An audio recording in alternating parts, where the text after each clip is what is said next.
하나님의 말씀은 사도행전 13장 1절부터 3절까지입니다. 안디옥 교회에 선지자들과 교사들이 있으니 곧 바나바와 니게르라 하는 시므온과 구레네 사람 루기오와 분봉왕 헤롯의 젖동생 마나엔과 및 사울이라. 주를 섬겨 금식할 때에 성령이 가라사대 내가 불러 시키는 일을 위하여 바나바와 사울을 따로 세우라 하시니 이에 금식하며 기도하고 두 사람에게 안수하여 보내니라. 아멘. 오늘 설날 명절을 맞이해서 모두 각각 가정에서 모여서 기도하고 예배하는 줄로 믿습니다. 여러분들의 온 가족 위에 우리 하나님의 평강과 또 은혜와 축복이 차고 넘치시기를 주님의 이름으로 축원하고, 또 이 나라 이 민족 위에 전쟁 없이 평화로운 가운데 번영을 누리며 또 그런 가운데 전 세계에 복음을 증거하는 사명국가, 하나님 나라를 위해서 쓰임받는 민족 되기를 주님의 이름으로 축원합니다. 얼마 전에 우리 우주선에 우리 인공위성을 실어서 올려보내는 그 기사를 보았습니다. 우주선에 올라갈 때 엔진이 3개가 있는데 1차 엔진, 2차 엔진, 3차 엔진, 1단계, 2단계, 3단계 엔진으로 이렇게 추진력을 공급하는 엔진이 달려 있습니다.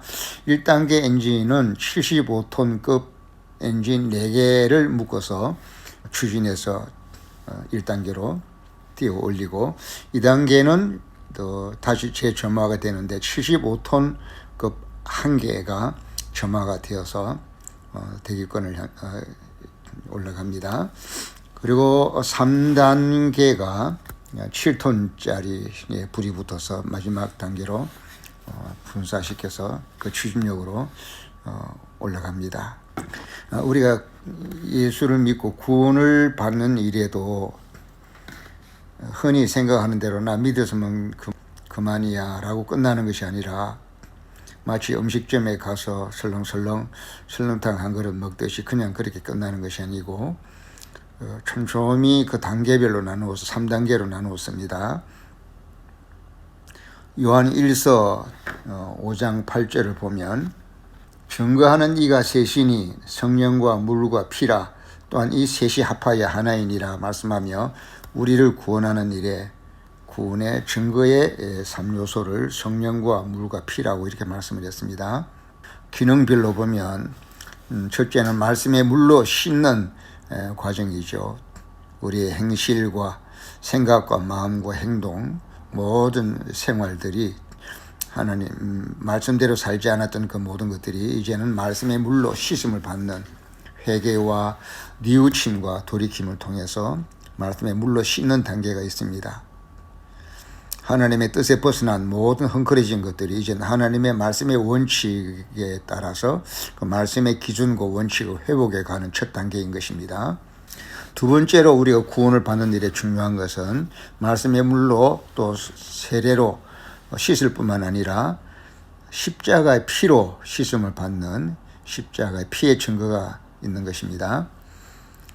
예수의 피, 십자가가 흘리신 그 보혈의 피는 바로 우리의 죄의 대가를 대신 갚아주시는 속량이죠.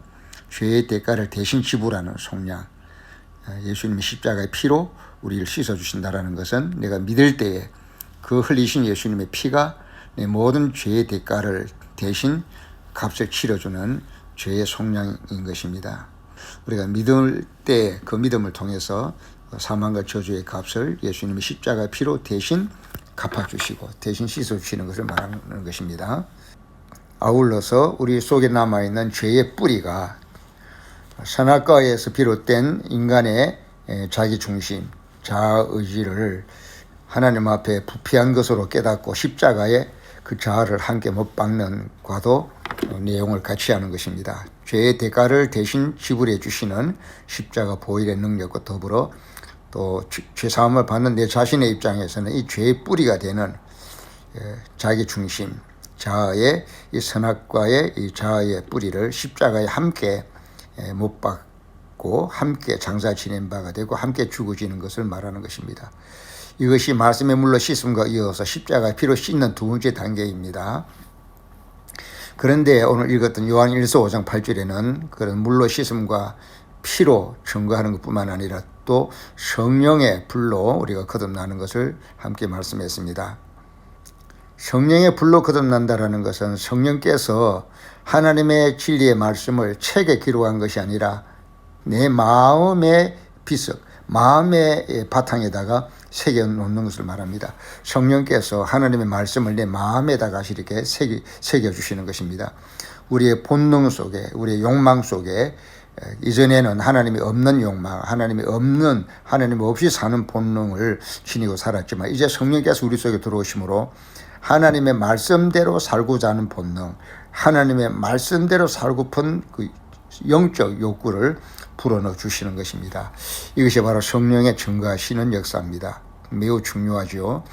하나님의 말씀이 돌 위에 새겨지거나 책에 쓰여져 있으면 우리가 지키지 않거나 지키지 못하거나 지키기 힘들기 쉽습니다. 그러나 성령께서 그 하나님의 말씀을 내 마음의 신비에 새겨주시면 그 말씀이 내 본능이 되고 그 말씀이 내 영적 욕망이 되면 내가 이제 하고 싶은 것이 말씀이니까 내가 하고 싶은 말씀을 지키는 것은 하기가 쉽다고 그러지 않습니까? 하나님의 말씀의 법이 내 마음의 즐거움이 되어서 즐거운 법으로 새겨질 때 성령께서 그렇게 역사해 주실 때 우리는 하나님의 말씀대로 살아가는 거듭난 존재가 되고 구원받은 존재가 되는 것입니다. 성령이 영으로 내 마음에 들어오신다는 것은 바로 하나님이 내 안에 들어오신다는 말씀이고 예수님이 내 안에 들어오신다는 말씀입니다. 그래서 내 안에 주님이 내 안에. 그래서 예수님이 요한복음 17장에 마지막으로 기도했던 아버지의 우리가 하나됨 같이 저들도 우리와 하나가 되게 하소서라는 그 예수님의 기도가 이루어지는 것입니다. 성령의 불이 성령의 그 거듭나게 하는 역사가 내 마음에 임할 때에 성령이 내 속에 들어오심과 함께 하나님도 예수님도 내 안에 들어오셔서 성부 성자 성령 하나님이 함께 내 안에 함께 계시고 나도 하나님 안에 함께 계시는 것입니다. 이렇게 우리가 구원을 받는 일에는 말씀의 단계, 십자가의 보혈의 피의 단계, 성령의 불의 단계 세 가지가 단계가 필요하기 때문에 요한 1서 5장 8절에 증거하는 이가 셋이니 성령과 물과 피라고 말씀한 것입니다. 우리 성도님들과 제가 이와 같이 물과 피와 성령의 불로 하나님과 하나가 되어지는 역사가 있기를 바라고 과거에는 하나님 말씀대로 뜻대로 사는 것이 힘들었지만 이제는 하나님 뜻대로 사는 것이 즐겁게 되는 그런 놀라운 변화가 있게 되기를 주님 이름으로 축원합니다. 오늘 설날인데요. 하나님께서 우리에게 주시는 선물은 자연의 축복, 생활의 축복 이런 것보다 무엇보다도 성령을 선물로 우리에게 주시는 것이 최고의 선물인 것입니다. 이 명절에 무엇으로 만족하십니까? 무엇으로 행복하기를 기대하십니까? 세상에서 얻을 수 있는 물질이나 부요함 이런 것보다 육신적인 배부름과 안일함보다도 무엇보다 하나님이 부어주시는 성령의 선물. 그래서 성령이 우리에게 임하신 오순절의 그 절기는 정말 우리가 명절이나 추석으로 지내는 절기보다도 훨씬 더 의미가 있고 값진 것이지요. 이 복된 설날을 맞이해서 무엇보다도 우리 성도님들에게 성령 충만의 최고한 선물이 임하시기를 축원합니다. 사도행전을 읽다가 보면 놀라운 것이 있는데요. 사도행전 12장에 보면 헤롯이 기독교를 박해하려고 자기의 왕권을 지키고 자기의 기득권을 지키기 위해서 기독교인이 번창하는 것을 싫어해서 야고보를 점을 찍어 놓고 야고보를 체포해서 야고보를 칼로 죽였습니다. 첫 순교자가 되었죠, 야고보. 그러고 난 다음에는 베드로를 잡아다가 투옥을 시켜서 죽이려고 감옥에 가둬 놓았습니다. 이때 놀라운 것은 온 교회가 한자리에 모여서 그 베드로를 위해서 간절히 기도를 했는데 교회가 두세 사람 이상이 모여서 그렇게 간절한 기도를 드릴 때에 하나님께서 그 기도를 들으시고 응답하신다는 사실이 너무나 놀라운 것입니다. 흔히 우리가 기도는 응답받기 위해서 하는 거라고 그러지만 그 기도가 하나님이 다 들으신다는 사실, 개인이든 또 교회로 마음을 합하여 합심해서 기도하든 하나님이 그 기도를 들으신다는 사실이 너무나 놀라운 것입니다. 아무 대책이 없이 베드로는 옥에 갇혔고 야고보는 순교당했고 두려움에 떨면서 간절히 모여 기도하던 그 교회의 몇몇 성도들의 기도를 하나님이 다 들어주셔서 사도행전 12장에 보면 하나님께서 천사를 보내셔서 그 천사가 옥에 갇혀있는 베드로에게 찾아갑니다. 베드로에게 찾아가서 베드로를 깨웁니다. 그 옥중에서 깊이 잠들어서 단잠을 자는 베드로도 참 놀라운 일이죠. 어떻게 잠이 옵니까? 그런데 그 와중에도 하나님이 평안한 단잠을 주시고 베드로는 깊이 잠을 자고 있었습니다. 그런데 모여서 기도하던 성도들의 기도를 하나님이 응답하시고 그 기도를 들으셔서 주의 천사를 보냈습니다. 그래서 12장 7절에 홀리니 주의 사자가 곁에 서며 옥중에 광채가 조여하며 옥중에 갑자기 빛이 환하게 밝아지면서 그 천사가 베드로의 옆구리를 쳐서 깨웠다고 그랬습니다. 여러분, 우리가 생각하는 천사는 영물이다, 영적인 존재다 해서 눈으로 볼 수도 없고 손으로 만질 수도 없는 그런 존재인 줄로만 알고 있었는데 이 베드로에게는 와서 옆구리를 치면서까지 잠을 깨워서 또 말을 하면서 7절에 가로되 급히 일어나라. 천사가 사람처럼 말을 하면서 급히 일어나라 이렇게 뜬 것입니다. 그럴 때 베드로의 손에 채워져 있는 쇠사슬이 그 손에서 벗어지더라고 했습니다. 그 다음에 8절에는 천사가 가로되 띠를 띠고 신을 들매라 하거늘 베드로가 그대로 하니 천사가 또 가로되 겉옷을 입고 따라오라 라고 또 말을 합니다. 신을 들쳐매라, 신을 신으라. 또 베드로가 따라하니까 그 다음에 겉옷을 입어라 했더니 또 그대로 했더니 그 다음에 또 따라오라 라고 말합니다. 그래서 9절에 베드로가 나와서 따라갈새 천사야 하는 것이 참인 줄 알지 못하고 환상을 보는 거 아니라 그렇지요. 우리가 생각하기에도 과연 천사가 이렇게까지 역사하나 잘 믿어지지 않지요. 베드로 자신도 내가 무슨 꿈이나 환상을 보는 게 아닌가 라고 생각을 할 정도였습니다. 10절에 이에 첫째와 둘째 파수를 지나 성으로 통한 쇠문에 이르니 문이 저절로 철커덕 열립니다. 그랬더니 문이 열렸으니까 나왔습니다. 나와 한 거리를 지나며 천사가 곧 떠나느더라 그랬습니다. 여러분, 이 장면이 성경 속에만 있는 신화 이야기 같은 이야기가 아니라 실제적으로 일어났던 것을 기록한 것인데 성도가 모여 기도할 때 하나님이 그 기도를 다 듣고 계시다 라는 것에서부터 시작해서 하나님이 응답하셔서 천사를 보내요. 잠자고 있는 베드로의 옆구리를 쳐서 깨워서 급히 일어나라고 말하고 또 말함과 동시에 쇠사슬이 그 손에서 벗어지고 또 천사가 말하기를 띠를 띠고 신을 들매라 라고 말하고 베드로가 그대로 따라했더니 또 천사가 또 가로되 겉옷을 입고 따라오라고 말하고 이런 장면이 이런 일이 우리들에게도 일어날 필요가 있다고 한다면 이런 일이 일어날 수 있다는 것이 너무나 놀랍지 않습니까? 하나님이 살아계시다는 것, 그 하나님이 전능하시다라는 것, 그 하나님이 살아계셔서 기도를 들으신다는 것, 하나님이 기도를 들으시고 응답하시고 반응하시는 하나님이라는 것, 그 하나님의 응답으로 보냄을 받은 천사가 사람의 옆구리를 치면서 잠을 깨우면서 말하면서 그 빠져나갈 길을 인도하고 나갈 때마다 쇠사슬이 손에서 풀려지고 쇠문이 열리는 역사가 일어나고 참 우리가 이 세상에서 때로는 환난을 당하고 가난을 겪고 고난을 겪곤 하지만 그럼에도 불구하고 하나님이 하고자 하시면 얼마든지 이런 역사와 기적을 일으켜서 채워져 있는 쇠사슬이 풀려지고 닫혀진 쇠문이 열리는 이런 역사를 일으키실 수 있는 전능한 하나님이 우리 아버지라는 사실이 너무나 놀랍고 그 하나님은 살아계시며 우리가 기도할 때마다 이런 응답을 하신다는 사실이 너무나 놀랍지 않습니까? 그리고 천사가 나타나서 사람의 옆구리를 치면서 말하면서 그 길을 안내하고 사람이 도무지 상상할 수 없는 쇠사슬이 끊어지고 쇠문이 열리는 이런 역사가 펼쳐진다는 것이, 이런 가능성이 가능하다라는 것이 얼마나 놀랍습니까? 내가 믿는 하나님, 전능한 하나님, 살아계신 하나님, 기도를 들으시는 하나님, 역사하시는 하나님, 응답하시는 하나님, 나를 사랑하시는 하나님, 나와 함께 하시는 하나님, 할렐루야. 그런데 또 놀라운 것은 사도행전 12장에서 천사가 나타난 것이 놀라운데, 한 장 넘겨서 사도행전 13장에 보면 1절에 안디옥 교회의 선지자들과 교사들이 있으니 곧 바나바와 니게르라 하는 시몬과 구레네 사람 루기오와 분봉과 헤롯의 젖동생 마나엠과 및 사울이라. 주를 섬겨 금식할 때 성령이 가라사대 내가 불러 시키는 일을 위하여 바나바와 사울을 따로 세우라 하시니라고 했습니다. 성령이 가라사대 내가 불러 시키는 일을 위하여 바나바와 사울을 따로 세우라라고 말씀하시는 것입니다.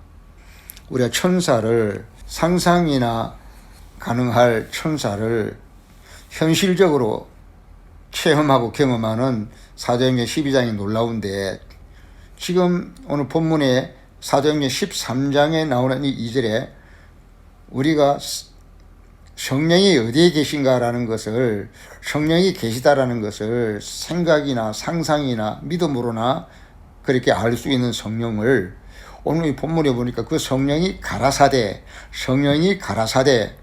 내가 불러시키는 일을 위하여 라고 말씀한 것입니다. 인격체라는 것입니다. 성령께서 눈에는 보이지 않지만 살아계신 인격으로서 하나님의 제3위이신 성령께서 그냥 성령이라는 막연한 영향력이 아니라 성령이라는 인격이, 성령이 가라사대 내가 불러시키는 일을, 여러분 놀랍지 않습니까? 우리가 믿고 의지하는 사모하는 성령이 오늘 이 본문에서는 말씀하시면서 성령께서 가라사대 내가 불러시키는 일을 위하여라고 이렇게 말씀하시는 분이라는 것입니다. 하나님은 하늘 보좌에서 역사하시는, 경외해야 할 분. 다시 말합니다. 하나님 아버지는 하늘 보좌에 계셔서 언제나 역사하시는, 그래서 우리가 경외해야 할 분.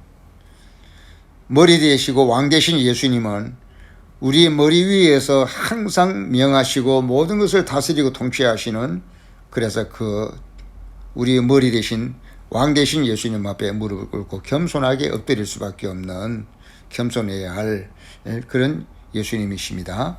그런가 하면 성령님은 내 안에서 말씀하시고 감동하시고 역사하시는, 그래서 순종해야 하고 믿고 의지해야 할 분인 것입니다. 하나님 아버지를 믿고 의지하듯이, 예수님의 십자가의 보혈의 피를 믿고 의지하듯이, 성령님의 말씀하심과 인도 역사 감동하심과 그 능력 행하심을 우리가 믿고 의지해야 한다는 것입니다. 하나님을 믿듯이, 예수님을 믿듯이, 성령님을 믿고 하나님을 의지하듯이, 예수님을 의지하듯이 성령님을 의지해야 한다는 것입니다. 내가 불러 시키는 일을 위하여, 내가 성령이 가라사대 내가 불러 시키는 일을 위하여, 그 성령님과 내가 대면해야 되지 않겠습니까? 막연하게 성령 충만케 하옵소서가 아니라, 성령 하나님, 내 안에 계신 성령님, 우리 가운데 계시는 성령님, 우리에게 오신 성령님, 역사하여 주소서, 도와주소서, 감동하여 주옵소서, 말씀하여 주옵소서, 인도하여 주옵소서. 하나님을 의지하듯이, 예수님을 의지하듯이 하나님의 은혜에 의지하여 예수의 이름으로 성령의 도우심을 우리가 구하고 간구할 수 있는 것입니다. 우리가 매일 밥을 먹고 매일 물을 마시고 매일매일 우리가 에너지를 공급받아야 하는 것처럼, 성령님의 도우심과 감동하심도 매일매일 시간시간 순간순간 매 사건마다 그 성령님의 임재와 내주와 감동과 역사와 말씀해 주시기를 우리가 부탁하고 기대하고 의지하고 의존해야 하는 것입니다. 성령님을 인격적으로 대면하여 오 성령님, 예수 이름으로 간구합니다. 오셔서 도와주시고 내게 말씀해 주시고 나를 감동해 주시고 이끌어 주옵소서라고 인격적으로 성령님께 부탁하고, 성령님 오시옵소서, 내게 오시옵소서, 내게 말씀하시면 내가 듣겠습니다, 내게 말씀해 주십시오 하고 성령님의 말씀해 주시기를 대면하여 기대하고 간구하며 의존하고 영접하며 인정하고 시인하는 것입니다. 그래야 할 때 성령님께서 우리의 모든 것을 주관해 주실 것입니다. 시편 139편에 보면 성령님의 특징은 하늘 위에도 계시고 땅 밑에도 계시고 바다 끝에도 계시고, 다시 말해서 모든 시간들과 모든 역사와 모든 사건과 모든 일들을 친히 다 전체적으로 다 주관하시는 분이라는 사실입니다. 이런 모든 것을 주관하시는 성령님 앞에 이스라엘 백성들이 그 성령님께 묻지 않고 애국과 군사 조약을 맺었습니다. 그래서 이사야 30장 1절에 책망하셨죠. 오늘 이건 보면 사도행전 13장에서는 안디옥 교회의 선지자들과 교사들이 바나바와 니게르라 하는 시몬과 구레네 사람 루기오와 분봉과 헤롯의 첫 동생 마나엠과 및 사울과 함께 주를 섬겨 금식할 때에 어떻게 하면 주님을 섬길 수 있을까, 복음을 전할 수 있을까 물으며 기도하고 있을 때 성령이 나타나셔서 가라사대 내가 불러시키는 일을 위해서 바나바와 사울을 따로 불러 세우라. 성령께서 바나바의 이름을 아시고 사울의 이름을 아셨던 것입니다. 모든 것을 주관하시는 성령님이기 때문에 그 자리에 모여 기도하는 사람의 이름이 무엇인지를 다 아시고 그들이 무엇 때문에 기도하고 금식하는지를 다 아셔서 그들이 묻는 대로, 그들이 기도하는 대로 그들이 마땅히 어떻게 해야 될 방향을 제시하면서 성령께서 가라사대 내가 불러시키는 일을 위하여 바나바와 사울을 따로 세우라. 사랑하는 성도 여러분, 우리가 이 세상을 살아가면서 때로는 풀지 못하는 매듭들이 있습니다. 풀리지 않는 문제들이 있습니다. 그럴 때 애써서 문제만 풀려고 하지 말고 성령님이 가라사대 내가 불러시키는 일을 위하여라고 말씀하는 것처럼 성령님 내가 어떻게 할까요? 어떤 길로 갈까요? 누구를 만날까요? 성령님 길을 보여주십시오 하고 성령님을 구하고 찾는 일이 문제 해결을 위해서 부단히 힘쓰고 애쓰는 것보다 더 먼저 있어야 될 일이 아니겠습니까? 당시 교회 형편과 처지가 야고보 선지자는 순교당했고 베드로 사도는 옥에 갇혀있고 그러니 남은 식구들이 얼마나 황당하고 막연했겠습니까? 그래서 금식하며 하나님 어떻게 해야 될까요? 막연한 가운데서 물었을 때 성령께서 나타나셔서 성령이 가라사대 내가 불러시키는 일을 위하여 라고 말씀하며 방향을 제시하는 것입니다. 그와 같은 성령님의 나타나심과 그와 같은 성령님의 말씀하심과 그와 같이 성령께서 나에게 다가오셔서 역사해 주시는 그 순간이 여러분과 저에게도 필요하지 않습니까? 우리 교회에도 필요하지 않겠습니까? 우리 자녀들과 우리 젊은이들에게 필요하지 않겠습니까? 하나님과 인격적으로 대면하여 하나님 내 아버지를 믿어야 하는 것처럼 예수님과 인격적으로 대면하여 그 예수님을 내가 믿어야 하는 것처럼 성령님과도 인격적으로 대면하여 예수님을 의지하듯이 하나님을 찾듯이 성령을 의지하고 성령의 도우심을 구하는 그런 기도가 있어야 할 줄로 믿습니다. 그래야 할 때 성령께서 놀랍게 역사하실 줄로 믿습니다. 더 성령님에 관한 더 상세한 우리가 연구는 다음에 또 하기로 하고 오늘은 간단하게 성령님이 어떻게 역사하시는가에 대해서 윤곽만 말씀드리겠습니다. 우리가 성령님을 인격적으로 대면하며 성령 충만을 구할 때 세 가지 트랙, 투 트랙, 트리플 트랙 이렇게 이야기를 하는데 세 가지 트랙, 세 가지 줄기를 따라서 성령님을 구해야 할 줄로 믿습니다. 첫째는 이미 주신 성령, 이미 오신 성령님, 이미 주신 은사를 확인하는 겁니다. 우리가 믿고 구원받은 사람에게 기본적으로 성령님이 역사하지 않습니까? 그런 성령님의 역사가 내게 임한 것을 우리가 먼저 그것을 인식하고 그것을 인정하고 또 감사하고 순종하는 것, 믿는 것 참 중요한 것입니다. 성령님의 기본적인 역사, 내 속에 오셔서 나를 거듭나게 하시고 크리스찬이 되게 하시고 또 나도 알지 못하는 사이에 이런저런 이미 주신 은사들, 어떻게 보면 처음 믿을 때 알지도 못하는 가운데서 먼저 받은 은사들, 떨길에 받은 은사들, 방언하는 사람, 또 아니면 남을 가르치는 은사, 또 믿어지는 은사, 꿈을 꾸는 은사 등등 여러 가지 은사들인데, 내가 예수를 믿고 은혜를 받을 때, 성령 충만을 받을 때에 제일 처음으로 임한 은사들이 있습니다. 그런 것들을 우리가 이미 주신 은사, 이미 내게 임하여 역사하고 계신 성령님에 대해서 감사할 줄 알고 그것을 확신하고 믿고 감사할 줄 아는 자세가 필요하죠. 내게 있는 것, 내게 주신 것 먼저 감사하고 챙길 것입니다. 두 번째는 내가 믿을 때 받은 은사들이나 성령님의 역사심도 중요하지만 무엇보다도 보이지 않게 내 속에서 계속 역사하시는, 알게 하시고 믿게 하시고 신앙 고백하게 하시고 깨닫게 하시고 생각나게 하시고 내 마음을 동하게 하시고 하는 이런 역사들이 있습니다. 보이지 않는 내적인 역사죠. 우리가 믿는 것도 성령의 역사 아니면 믿을 수가 없죠. 베드로도 주는 그리스도시요 살아계신 하나님 아들이십니다 그럴 때 바요나 시모나 이것을 알게 하시는 이가 네가 아니라 네 속에 계신 하나님의 성령께서 너로 하여금 그렇게 깨닫게 하신 것이다 말씀하셨고, 또 재판관 앞에 핍박하는 자들 앞에 설 때 무슨 말을 말할까 두려워하지 마라. 때가 되면 성령께서 말하게 하실 것인데 그때 말하는 것은 너희들이 아니라 너희 속에 계신 성령님이니라고 말씀하며, 우리 속에서 내적으로 역사하시는 성령님의 보이지 않는, 바람처럼 보이지 않는, 그러나 결과적으로는 알게, 깨닫게, 믿게, 생각나게 하시는 성령님의 내적인 역사가 있습니다. 감동, 감화의 역사죠. 이것도 놓쳐서는 안 될 성령님의 소중한 역사입니다. 두 번째 트랙입니다.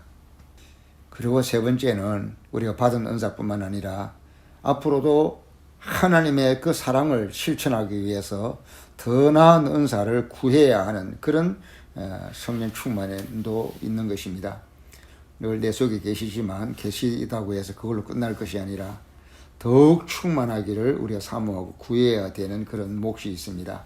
그래서 고린도전서 12장 1절에 형제들아 신령한 것에 대하여는 내가 너희 알지 못하기를 원치 아니하노니, 형제들아 신령한 것에 대하여는 내가 너희 알지 못하기를 원치 않으니, 이 신령한 것이라는 것은 성령과 그 은사인데 성령에 대하여, 은사에 대하여 알지 못하기를 원치 아니한다는 것은 성령 충만을 구해라는 말이고 은사를 구하라는 말씀이죠.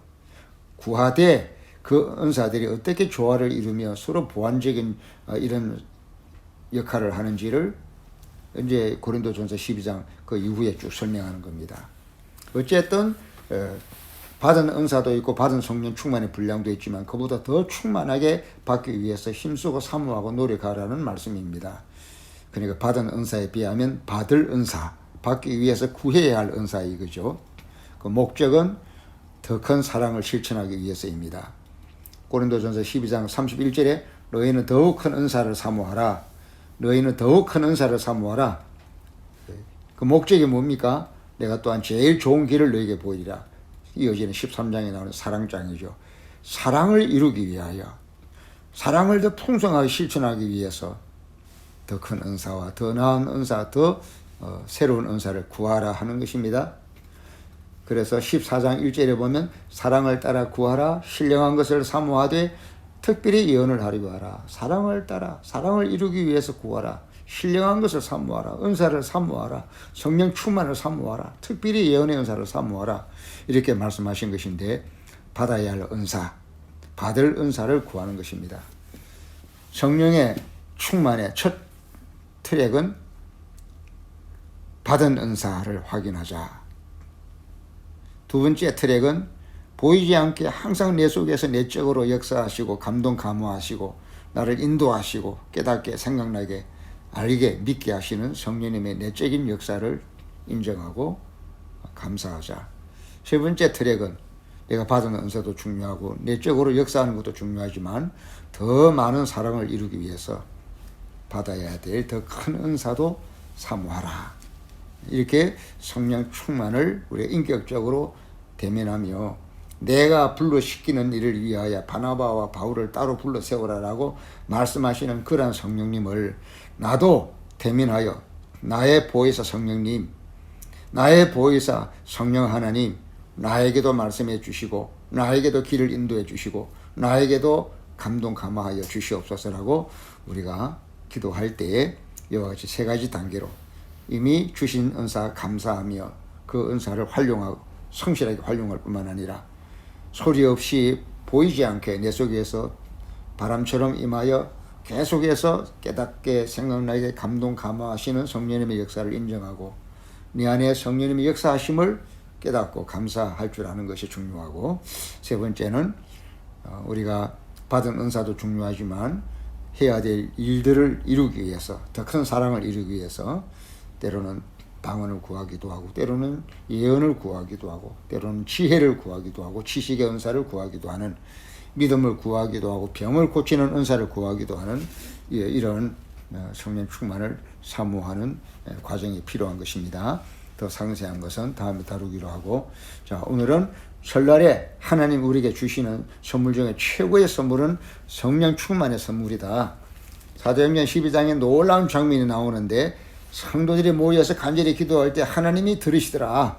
하나님이 들으셔서 응답하실 때 천사를 보내셔서 또 그 천사가 사람의 옆구리를 치면서 베드로의 잠을 깨워 신발을 들매게 하고 또 쇠사슬이 끊어지게 하고 쇠문이 열리게 하면서 따라 나오라고 말하며 길을 인도하시더라. 이것도 이 천사를 보는 것도 놀라운데 또 사도행전 13장에서는 교회가 모여 기도할 때 성령께서 나타나셔서 성령이 가라사대 내가 불러시키는 일을 위하여라고 말씀하며, 우리가 생각하는 그 성령이 상상 속의 성령, 막연한 생각 속의 성령, 추상적인 성령님이 아니라 인격자이신 인격적인 성령님으로 나타나셔서 내가 불러시키는 일을 위하여라고 말씀하시는 성령님인 것을 생각할 때, 여러분, 하나님께서 나를 위하여 예수님을 보내주시고 또 하나님과 예수님은 나를 위해서 성령님을 보내주셔서 또 이 성령님은 내게 나타나셔서 가라사대라고 말씀하며 우리의 길을 인도하시는 분, 우리가 그 성령님을 믿고 의지하고 인정할 때 인격적으로 대면하여 마주보고 영접할 때 성령님께서 내 삶의 현장에 오셔서 내가 풀 수 없는 문제를 풀어주시고 내가 할 수 없는 것을 하게 해주시고 인도하시고 도우신다는 사실이 얼마나 놀랍고 다행스럽고 얼마나 든든한 일입니까? 우리는 혼자가 아닙니다. 하나님이 보내신 예수님이 보내신 성령님이 나와 함께 계신 것입니다. 하나님 아버지께서 나와 함께, 예수님이 나와 함께, 말씀하시는 성령님이 나와 함께 오셔서 내 속에서 나를 지켜보고 계시며 내 삶의 어려운 모든 문제들을 다 보고 계시고 내가 성령님을 인격적으로 인정하고 알아보고 영접하고 대면하여 도움을 요청하며 기도할 때 오늘도 성경에 뿐만 아니라 내 삶 속에도 나타나셔서 우리에게 역사하시는 분이 바로 우리들의 보혜사 성령님인 것을 생각할 때 우리가 이 명절에 무엇을 우리가 받아서 선물이라고 좋아하겠습니까? 여러분, 성령 충만한 선물이 이 명절에, 이 절기의 날에 우리 온 성도님들과 자녀들과 온 가정 위에 충만하게 임하게 되기를, 사모하시기를 주님의 이름으로 축원합니다. 기도하겠습니다.